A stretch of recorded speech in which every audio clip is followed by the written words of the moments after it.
Scotty, the best eye on talent is Mickey Ablett, and he joins us in the studio. Good morning to you. Morning, boys. Great to be back. How did you enjoy the grand final?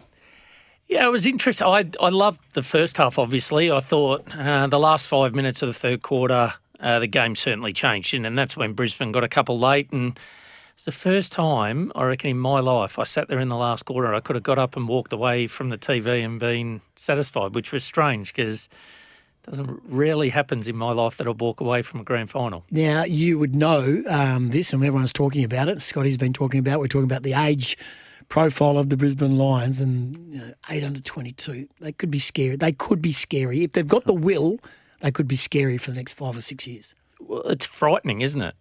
We haven't seen the best of Sam Marshall yet. They're going to get in Dan Annable. That's a top 10 draft pick. You bring in Sam Draper, you bring in Oscar Allen. Like, it is frightening, boys. And I said a little while ago, when there was talk of Lachie Neale moving, you got Levi Ashcroft, who, in my opinion, I said it at draft time, was a clone of Lachie Neale. So they're not going anywhere. And they'll lose, Callum Archie, and they might lose a Brendan Stasevich. But I sort of liken them to GWS when they lose someone and they just bring the next one in, or they bring in an early draft pick. So they're in a fantastic position. And the news through that Stewie Jew has joined Port Adelaide. He's joined the coaching staff of Josh Carr. And the rumblings are still big on Danny Daly. Now, we had those rumblings on our show that Danny Daly's been courted by West Coast. We now believe he's been courted by Gold Coast as well. So all of a sudden the disruptors are there, not just with your players, but also your footy and the success of their footy group and their footy department. It'll be interesting to watch, won't it? Because you look at the Geelong Footy Club and rarely do people leave that organisation. And I think that's why they've had this sustained success that they've had with the likes of Stephen Wells and Andrew Mackey, and obviously Steve Hocking left for a little bit and now he's back there as a CEO. So very, very interesting watch on Brisbane, but I almost think they're probably off-field, a little bit similar on-field. It'll just be next man up. Mick, let's get into some WA talent, mate, because there is no one better than you of unearthing a couple too that you've done on our show, predicted them, that no one else was talking about them, but they get picked up. How many from WA go this year, mate? I think it'll be somewhere in the vicinity of sort of that 6 to 8 type of figure, and that's not including your NGA players. We saw that obviously West Coast have been given provisions for some extra rookies now, and I'm sure there'll be a couple of NGA prospects in amongst the mix there. But there should be a couple of first-rounders. I think Jacob Farrow and Sam Swadling, obviously, we'll hear a bit more about them over the next couple of months. I, in particular, love Sam Swadling out of West Perth. I got a live look at him at league level in horrendous conditions late in the year up there at Joondalup, and it was his ability to overlap. It wasn't cheap possession. He overlaps. He's a beautiful user of the footy, so he's one to watch. And does he hurt you though? Like, he gets a lot of the footy. He knows how to win it. There's no doubt about that. But does he hurt you with the ball? I think he will. I think he does to an extent at the moment, but I think as he develops and matures, he's going to get better, because what he does, he gets his ball midfield forward. He's not around the back. He's not a handball, chip the footy around, and he generally takes ground when he does have the ball in hand. So I really like the way that kid moves. The other one, obviously one of the, and he's an enormous unit, is Cody Curtin, obviously younger brother of Dan. He's a man-child in the Colts. He pushes blokes around left, right, and centre. I'm surprised he didn't play some league footy this year, but I think someone has and he's got his knockers as well. A few recruiters that I talked to, he's got his knockers, but I think someone will have a bite at him late-ish. Yeah, it's funny, isn't it, Scotty? You talk to recruiters and all you get is what they can't do most of the time, but which frustrates me, because he's a super talented kid, and he certainly didn't get any smaller on grand final day. All 200 centimetres of him as the game went on, he seemed to grow a leg. So he was outstanding. He's a big boy. He's quite athletic and still growing into his body. And he plays with presence. That's what I loved about him. He's got a genuine presence about him. He was able to get up the ground. He was able to play deeper as well. So a lot to like about Cody Curtin. It's a huge draft for West Coast, isn't it? What they get a few father and sons in there and stuff like that. They've got you mentioned the academy. They've now got some assistants. This is a huge opportunity for West Coast to launch their rebuild. Well, it is, and I've been saying it for a long time, and I've said it to you guys. I don't think they've actually started a rebuild in earnest. We've heard that word thrown around the last 3 or 4 years, but this is their opportunity now, and they've got to go. And I'm glad you raise it because you look at the Brisbane Lions. I said this a little while ago. The Queensland homegrown talent wasn't there a number of years back, so they had to go with a philosophy and look at how they were going to keep a core group of players together. They went down the path of National Academy players, guys that spent a bit of time together that were obviously at the top of the tree, along with a group of Vic Country boys. So you go back, you look at Hugh McCluggage, Jared Berry, Darcy Gardner, Alex Witherden was part of that group. They were guys that loved playing footy together. And I look at West Coast this year and there is a plethora of South Australian talent on the draft board in the first round. So I just think, you can't purely go down that path of just taking South Australians, but at the same time, you've got an opportunity here, a unique one, to actually bring 3 or 4 players in that have spent a lot of time together and try and build around that core group for the future. Okay, give us those names then. Yeah, I think you're talking Dyson Sharp, who we know a lot about, Mitch Marsh, who's the key forward, Aidan Schubert's another sort of swingman type. He's played forward, he's played back, but he's another really, really good size. And Sam Cumming, those sorts of Cameron Nann's another one. So we'll drill down a bit deeper over the next couple of months into those guys, but there's no shortage of high-end talent. And then, look, you throw in the likes of Jacob Farrow, so if you can pick a homegrown one in amongst that mix, that certainly bodes well in terms of hanging on to him down the track. Mate, can you tell us how? I know it has changed, but what's the intricacies in the end? You're talking about the academy players at both West Coast and Fremantle, and the access to them has changed, hasn't it? Do they actually get a proper crack at the guys that they've been developing themselves now, instead of having to wait till pick 40? Yeah, absolutely. So they're open slather, the NGA players, so they can be bid on at any stage. I love it, Scotty. It's the thing that I guess gets me a little bit is, and it's now creating some conjecture because of these drafts being as compromised as what they are with Northern Academies, NGA prospects, father-sons. Now, what I will say, the NGA players, and this is where the AFL have got the issue, they're not guys that AFL clubs are going and finding. They're not going out into remote and regional areas. They're already in the system. So my opinion is that I think the money that was being invested into AFL programs to run NGA programs, I would be sending that back to state league clubs where those players are already in the system. They're already playing at Claremont Colts or South Fremantle or wherever it happens to be. Give them an extra $80,000 to $100,000. Let them put on another resource to look after these multicultural and Indigenous kids because, like I say, they're there and clubs are struggling. They're trying to do their best, but give them a little bit more of a kicker and let them do an even better job of looking after them.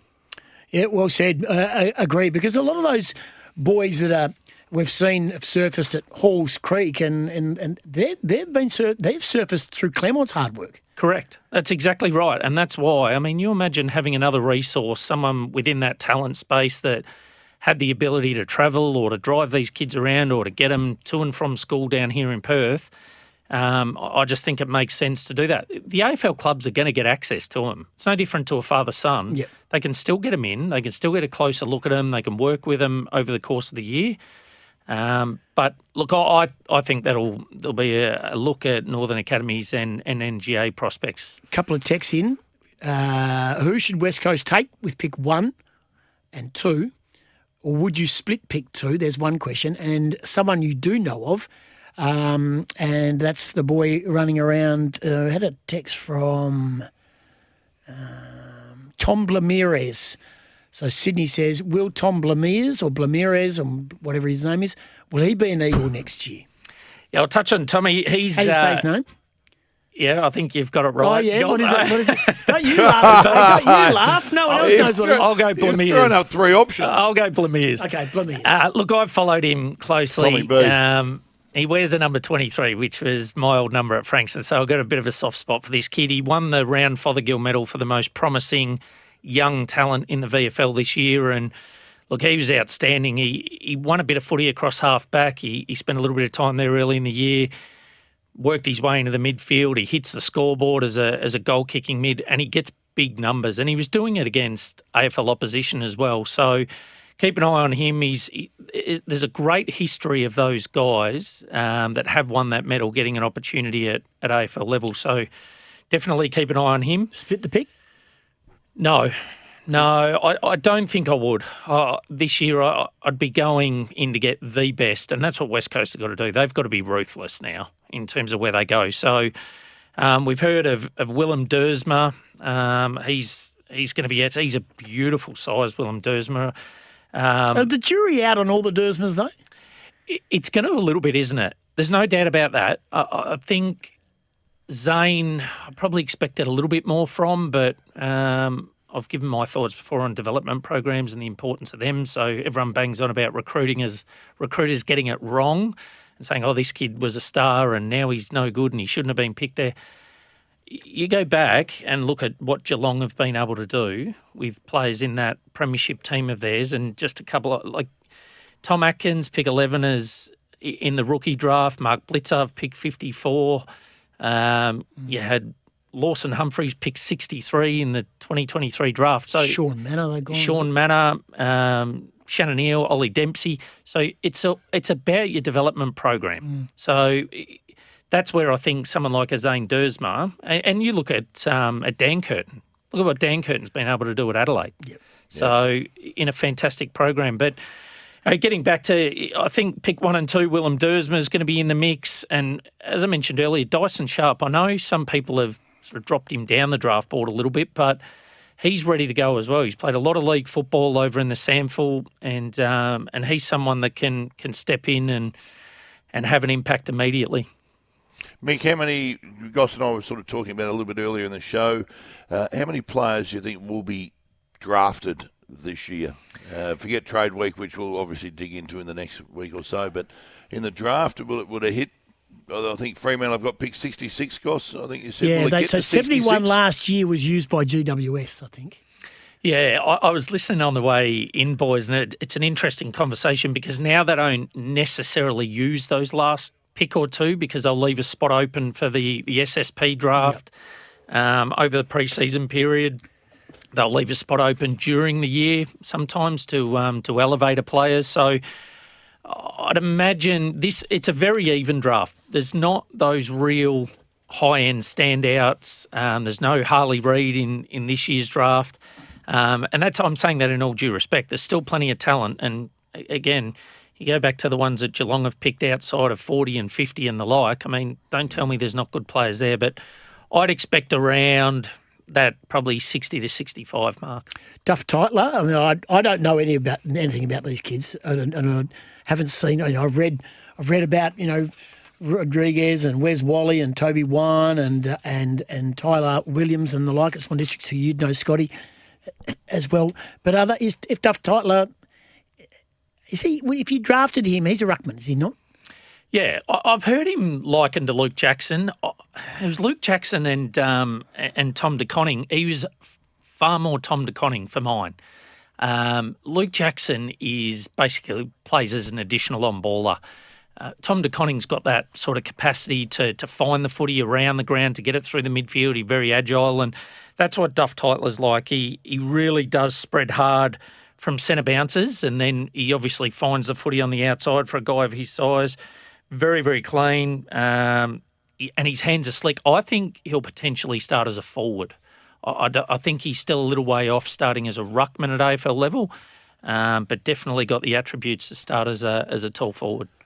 Another little Swan Districts boy, mate, that I'm a big fan of. I absolutely love him. He's Leon Kickett. A lot of interest in Leon, and proof that the clubs themselves can develop these players. He wasn't picked in the state team. I think he played in the under-21s against the state team and lit it up. But as I said, proof that the development programs at Colts level is good enough to get people drafted. A lot of interest in him. Yeah, 100%. And I love seeing these players burst onto the scene late in the season, Scotty. And It's funny what happens, isn't it? You get a Lawson Humphreys that gets taken that late, that does what he's done at AFL level. All of a sudden, clubs will start digging into the backyard of someone like Swan Districts because of their track record and producing that sort of player. But speed's the name of the game now. And if they drop the sub and go to 5 on the bench, which looks likely, it's going to become a power game. They're going to increase the speed of the game. There's no doubt about that. And the intensity goes up. So someone like Kickett will start to have a really, really big impact on games of football. We'll get a break away and come back. If you've got any questions for Mickey Ablett, 0487 736 736. We're drilling down to the future of the AFL, the draft talent. I'm going to ask you your opinion on Petrarca and a couple of others as well. And a lot of text coming in during that break. Who should Freo use pick 11 for in a trade, says Mick. Would you go to the draft with that pick, or would you try and strengthen up the ready-mates? No, absolutely. Go to the draft. The proof's in the pudding, isn't it? If you look at what Brisbane have done, we use them as the poster boys at the moment.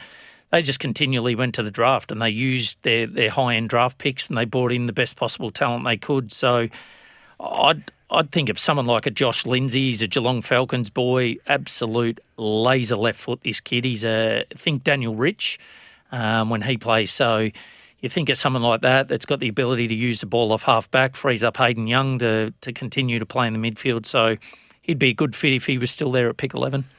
Is he better than Judd McVie, who's obviously said that he wants to go to Freo? What would Melbourne be asking for him? Because, look, I rate him, Mick, good Gero boy, but they won't want to give him away for nothing. I am 100% with you here, Scotty. You've hit a nerve here, mate. He's a kid I had a lot of time for. I watched him as a 16-year-old in Queensland. He was an All-Australian, and there were a number of things that went against him in his 17th and 18th years, including travel to and from Geraldton and the like. I pleaded with clubs, including West Coast, to take that kid in that draft. You don't lose your talent. He was probably a little bit younger and immature in terms of physical development than what a lot of other kids were at 18. But we haven't seen the best of Judd McVie yet. I think he'll get up onto a wing half-back and he's going to be a star of the competition. So they'd be expecting a first rounder. There's 11. Is he going to change what Fremantle do? He gives you great ball use. That's what he does. I mean, he's played and he's been beaten a couple of times as a shutdown small defender. But if you look at the guys that do that really well, I'm talking the Jarman Impies of the game, and you think back to Dane Zorko, Brodie Smith, these sorts of guys. They have huge impacts on games of footy, and he is an excellent user of the ball. He goes forward with the footy too, doesn't he? He uses it with purpose, and you actually get metres gained from him. Yeah, correct. And again, what I love about and where the game's at, the halfback users are in vogue at the moment, and that's why I mentioned Jacob Farrow, and that's why you'll find he'll go, no doubt, within the first round, because guys that can use the ball off halfback are having a huge impact on games of footy. A question from Kobe: will there be many father-sons in this year's draft? Yes, West Coast have got one, haven't they? Yeah, they have. Charlie Banfield, and he was outstanding. We saw him get best on ground in the Colts grand final. Again, he's a beast, this kid. He's a beautiful size. He's ready to go. He plays inside, outside. The other one to watch is Harry Dean. He's a Carlton father-son. He's the son of Peter Dean, tough as nails, like the old man was. And when I watch this kid, it's like watching Tom Barrass with more leg speed. His ability to come off, win the ball back in the air. He's a left footer, which there's a lot of likeness to that. You've also got Kalani White, the son of Jeff White, as well. He's frightening how alike he is to his old man. He's chosen Melbourne. He's chosen Melbourne. And then you've got Lewis Callaway out of South Australia as well. It's father-son to Richmond. So he's Duncan's boy. Correct. We're going to take some news. We'll come back. I want you to think about this question. It's come from John. Don Pike mentioned that the Eagles are investing in the development above the soft cap. How much dollars? How many dollars are the club's soft cap? And can you talk about how much more the West Coast would be investing in their development? Give that some thought over the news. So did you have any luck trying to find out what the soft cap was? I did. I wasn't actually aware of what it was. $7.5 million. So that encompasses your list management, recruitment group, your high performance team, your medical staff, your coaches, all that footy department type spend. So Um, And you can pay more than that, can't you? You can. It's You highly then taxed. pay luxury tax, which is what people are screaming for a club like West Coast that's got the money they have in the bank. I think it's smart if that is the case and they are investing more dollars, particularly in development. I think it's a really, really smart move by the West Coast Eagles because that's where you're going to make a significant difference, particularly with the amount of young talent on their list. Who do you go and get, Mick? Like, who do you go and find? People who are the best developers of young talent around? Has it gone past a Mark Williams or like someone like that, or are you going after younger guys who get these young guys? Is there anyone that jumps off the page to you that West Coast should go and get? He was exactly the name on my lips, Scotty, was Choco Williams. I had the privilege of working closely with Choco in the National Academy, and I haven't seen anyone develop a player's skill set, particularly kicking. He is a master kicking coach that I saw him make significant progress with guys within a matter of a week. He developed his own football too, didn't he? Yeah, he has, and he gives that a fair plug. I think there was one of the premiership boys I saw wandering around with that, which he was floating around. But yeah, look, someone like Choco Williams, I've mentioned before, Luke Power, who's moved from the Carlton Footy Club to the Western Bulldogs now. Craig McRae, which unfortunately you're not going to go and get him, but Choco's the one for mine because he brings stability as well. He's been around a long, long time, and I've argued, give me another major sporting code in the world that appoints coaches as young as we do and tips them out as young as we do. Chris Fagan's bucked that trend, hasn't he? Because he brings stability, he brings life skills. So I think a Choco Williams would be brilliant for West Coast. Yeah, someone like Choco who now has got a really good balance of empathy and then also calling it as it is. Because I don't think I've come across many people who are as black and white as Choco and honest and direct. But I think he's tempered that now with an understanding of to get through to these younger guys, you've got to have a bit more empathy and that sort of thing. He's one that doesn't step around standards, and if he notices that you're not living up to them, he'll call you out on them, and that's good for these young guys. 100%. And it's funny, you watch him walk around the footy club and he was always carrying a squash ball or a tennis ball or something like that, and he'd throw it at blokes as he walked past them in and out of rooms, and it was just to keep guys on their toes. But yeah, he's also got a history of working with people like Dustin Martin, who people can say is a bit aloof and this and that and a bit different. So he connects with people on a variety of levels.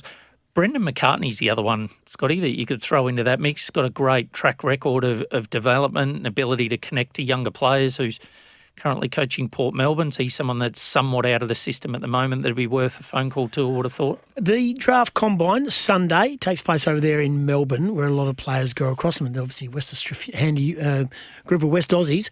What is achieved at the combine now? You know, does it matter how fast they run, how high they jump? But we've seen them. Mate.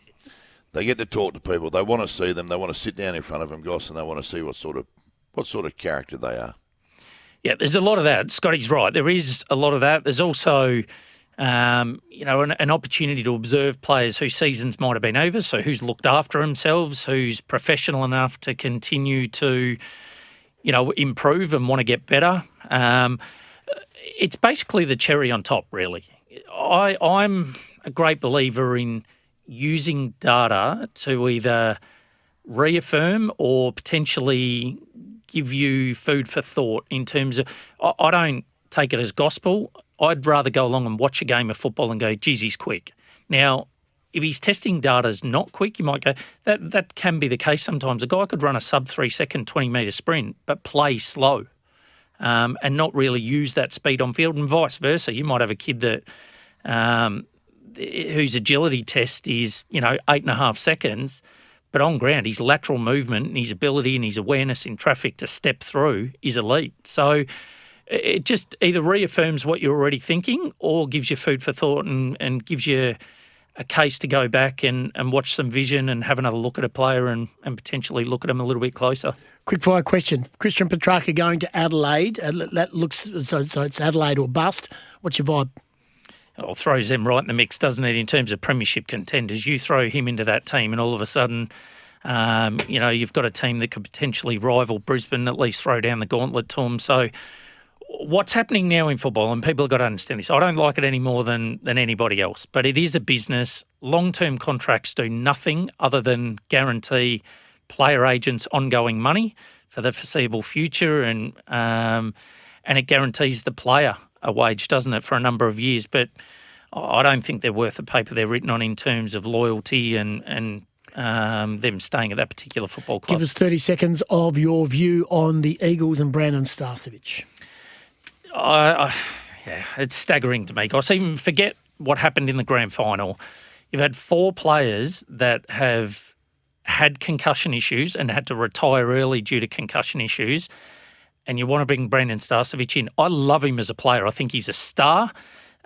He's been a premiership hero, but that is just ludicrous to me. He really is. I mean, if he comes in and he's on a 4-year deal on, who cares, $800,000, $900,000, he's one major concussion away. Again, forget the grand final. It's not on the back of this. But I just think there are other options out there that you can go to outside of Brandon Starcevic. Appreciate you coming in. Always love you refresh us with your knowledge of the youngsters coming through, and I'm sure we'll speak again before the draft, and we'll check in with you regularly. Appreciate your time, boys. Mickey Ablett, the best in the business. He's a draft expert, talent expert as well. We'll take a break.